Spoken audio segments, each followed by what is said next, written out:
बिस्मिल्लाहिर्रहमानिर्रहीम। अस्सलाम वालेकुम। आप यूट्यूब चैनल देख रहे हैं। मैं हूं मलक असद जावेद।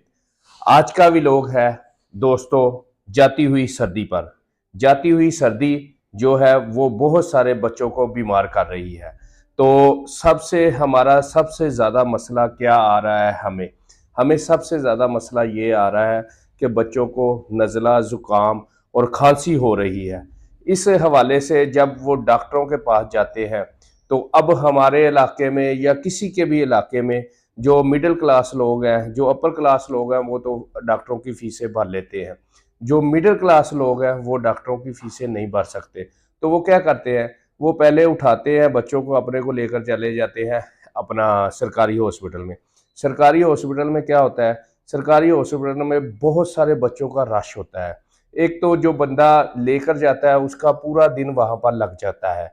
तो जब वो उसको दवाई वगैरह मिलती है, चेकअप वगैरह करवाता है, तो वो आकर वो डॉक्टर जो हजरात होते हैं वो सही तरह उनको बता नहीं सकते, गाइड नहीं करते। बस वो पर्ची लिख दी, दवाइयाँ लिख दी कि ये आप दवाइयाँ इस्तेमाल करें। तो वो जो दवाइयाँ लिख कर देते हैं वो मेडिकल स्टोर से लेते हैं, वो भी उनके पैसे लगते हैं। सरकारी हॉस्पिटल में सिर्फ डॉक्टर की फीस नहीं होती कि सरकारी हॉस्पिटल में चले गए, डॉक्टर ने फीस नहीं ली, तो उन्होंने चेकअप किया, जो मेडिसिन वहाँ से ज़रूरी छोटी छोटी मेडिसिन होती है वो लगा देते हैं। उसके बाद वो एक पर्ची बना देते हैं कि ये आप बाहर से दवाइयाँ ले लें। वो बाहर से दवाइयाँ ले लेते हैं, वो दवाइयाँ भी महंगी होती हैं, ठीक है ना। सबसे पहले तो गवर्नमेंट को चाहिए कि ये जो गरीब बंदे हैं, माड़े बंदे हैं, मिडिल क्लास आदमी हैं, दवाइयों में महंगाई इतनी हो चुकी है, दवाइयों की महंगाई को कंट्रोल करें। और दूसरी बात ये है कि जो मोहल्ले में डॉक्टरों ने क्लिनिक बनाए हुए हैं, हर मोहल्ले में डॉक्टरों के क्लिनिक है, एक नहीं, बहुत ज़्यादा क्लिनिक है। और हर क्लिनिक पे आप चले जाए, किसी बच्चे को लेकर चले जाए, बड़ा चले जाए, कोई भी बंदा चले जाए, है ना, वहाँ पे तो वो डॉक्टर हजरात की फ़ीस कितनी है? कम से कम 500 रुपया, कम से कम 500 रुपया फ़ीस उसकी होती है। चेकअप फ़ीस 500 रुपया। उसके बाद उन्होंने जो मेडिसिन लिख कर देनी है ना, वो उसके पास ही मेडिकल स्टोर होता है, उसके पास ही, यानी कि जहाँ पर उसका क्लिनिक है वहीं पर ही मेडिकल स्टोर है, वहीं से वो दवाई मिलनी है, बाहर से कहीं से आपको वो दवाई नहीं मिलनी। तो मेरा डॉक्टर हजरात से भी ये कहना है कि सब लोग एक जैसे नहीं होते। जो मिडिल क्लास लोग हैं, वो जो मिडिल क्लास से नीचे भी है, वो भी लोग जाते हैं अपने मोहल्ले के डॉक्टरों के पास। तो लिहाजा मैं ये कहना चाह रहा था डॉक्टरों से कि थोड़ा सा उन लोगों के साथ तावन करें, उनके साथ इतना का तावन करें कि उनको थोड़ी सी मेडिसिन, हर बंदा जब किसी भी प्राइवेट डॉक्टर के पास जाता है ना, आम जो मोहल्ले के डॉक्टर उनके पास जाते हैं, 15 से 2000 रुपया लग जाता है। 15 से 2000, 15 से 2000 का मतलब है कि उसने 3-4 दिन में ये बंदे ने पैसे कमाने होते हैं, इतने पैसे। तो गरीब बंदे हैं, उनके पास नहीं पैसे होते। तो ये डॉक्टर हजरात को भी चाहिए कि थोड़ा सा ख्याल करें, आप देख लिया करें कि मरीज़ की कंडीशन क्या है, मरीज़ इतने पैसे खर्च कर सकता है या नहीं खर्च कर सकता। थोड़ा सा ये रहम दिली करें आप, क्योंकि डॉक्टरों के बगैर तो हम लोग चल ही नहीं सकते। जो भी हमारी बीमारी है वो डॉक्टरों के पास हम जाएंगे, वो हमें मेडिसिन लिख कर देंगे, तो वो मेडिसिन हम खाएंगे तो वो बीमारी ठीक होती है। तो इसलिए डॉक्टरों के साथ तो हमारा जुड़ा रहना ही है, क्योंकि जब भी हमने बीमार होना है डॉक्टरों के पास जाना है। अगर किसी डॉक्टर साहब ने ये मेरा व्लॉग देखा हो तो वो इस चीज़ से माइंड कर जाए कि मैंने उन पर तनकीद की है, ये तनकीद नहीं है। मेरी तरफ से उनके उनके लिए एक थोड़ी सी रिक्वेस्ट ही है कि वो जो माड़े लोग आते हैं उनका थोड़ा सा एहसास कर लिया करे, उनको थोड़ी सी मेडिसिन में भी कमी कर दिया करे और फीस में भी कमी कर दिया करे।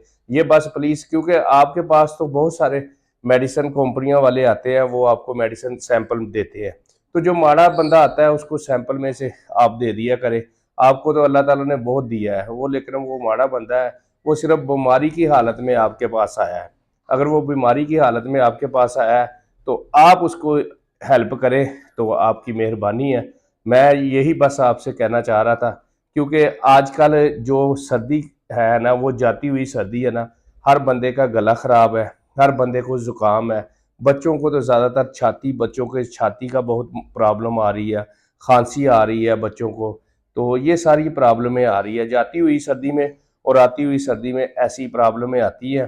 तो आजकल मुल्क के हालात हर बंदे को पता है कि इतने हालात नहीं है कि हम कोई भी इतना अफोर्ड कर सके। तो प्राइवेट हॉस्पिटल तो हम बिल्कुल नहीं अफोर्ड कर सकते। जो प्राइवेट क्लिनिक है वहाँ पर चले जाते हैं, लेकिन एक मरतबा ही जाते हैं, दोबारा वहाँ पर भी दवाई लेने नहीं जाते, क्योंकि जो बंदे का महीने का बजट होता है उसमें से वो सारा खर्च हो जाता है दवाई पर।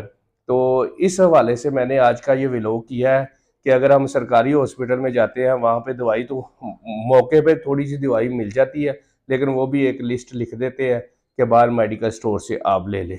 वो मेडिकल स्टोर पे फिर जाकर उतने ही पैसे खर्चने पड़ते हैं। और जो सरकारी हॉस्पिटल होते हैं वो हर बंदे की पहुंच से भी दूर है। पहुंच से दूर का मतलब कि रास्ता उसका ज़्यादा दूर है, कहीं कोई कहीं से आता है, कोई कहीं से आता है, सिर्फ इसलिए कि वहाँ से दवाई फ्री मिल जाएगी दवाई। लेकिन दवाई फ्री वही मिलती है जो ट्रीटमेंट वहाँ पे होती है, उसकी थोड़ी सी वही मिलती है। उसके बाद उसको एक पर्ची लिख कर दे देते हैं कि ये आपने ना मेडिकल स्टोर से ले लेनी है। तो लिहाजा जो मोहल्ले के डॉक्टर हैं उनके लिए भी मेरा ये पैगाम है। बाकी आज का मेरा व्लॉग यही था। बाकी अपने बच्चों का ख्याल रखें, उनको सर्दी से बचाएं, जाती हुई सर्दी से बचाएं, खांसी से बचाएं। जितने आप एहतियात के साथ उनको बचा सकते हैं वो बचाएं, क्योंकि दवाइयाँ तो बहुत महंगी है, उसका तो हम कुछ नहीं कर सकते। बस ये कह सकते थे। आज का मेरा व्लॉग यही है। सदा खुश रहो, सलामत रहो, हसदे ते वसदे रहो। इंशाल्लाह मिलांगे कल फिर एक नਵੇਂ व्लॉग ਦੇ ਨਾਲ। ਮੈਨੂੰ इजाजत ਦਿਓ। ਰੱਬ ਰਾਖਾ।